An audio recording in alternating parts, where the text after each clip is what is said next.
It's a new day, it's a new me, oh, oh. Well, first of all, as I look at it, success, leadership, it's a journey. It's not just a destination. Okay, I'm going to get there.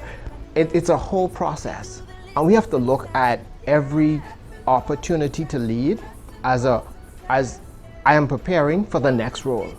For me, I have, as I said, after flunking out of high school, coming at R.M. Bailey, going off to college at Bethune-Cookman. I went to Bethune-Cookman University, and I can assure you that the first semester I went to college, I received a 3.83.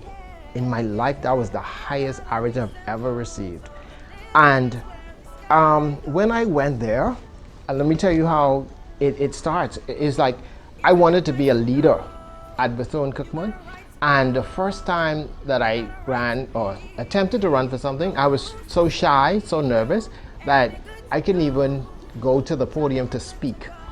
And so a year later, I did well academically, but the end of my freshman year, I ran for student government, and I was this eager person.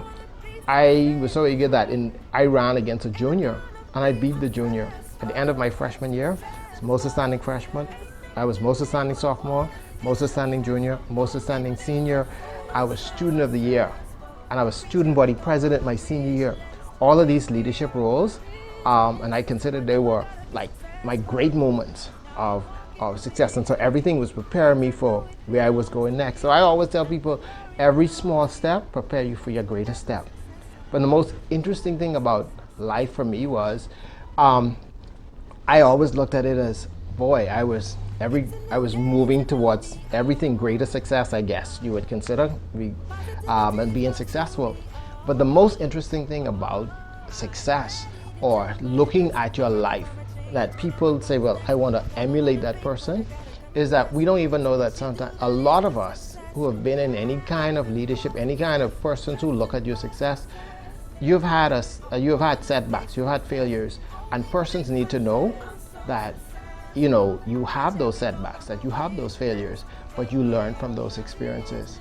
And for me, the most interesting thing was, no one in my inner circle, none of my friends knew that I flunked out of school.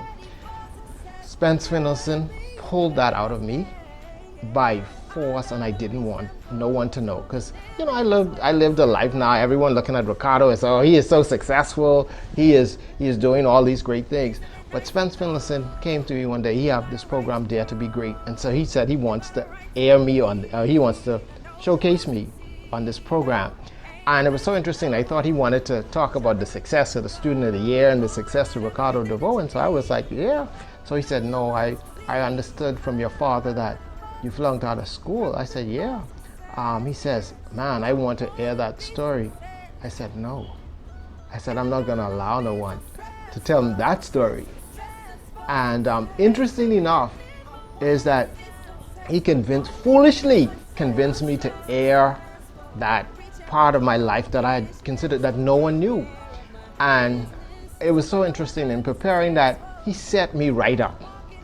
He set the stage. He had he told me to come to a location. When I got to the location, they had 40 R.M. Bailey students in this audience. He had my high school guidance counselor who had made a difference in my life sitting there. He had my family like sitting there. So I was like, I looked at him, I was like, you set me up. But that was the first time in my life that I'd ever admit that I flunked out of school. I left there and I was like really embarrassed that persons who saw me as this success person will now see me as a great big failure.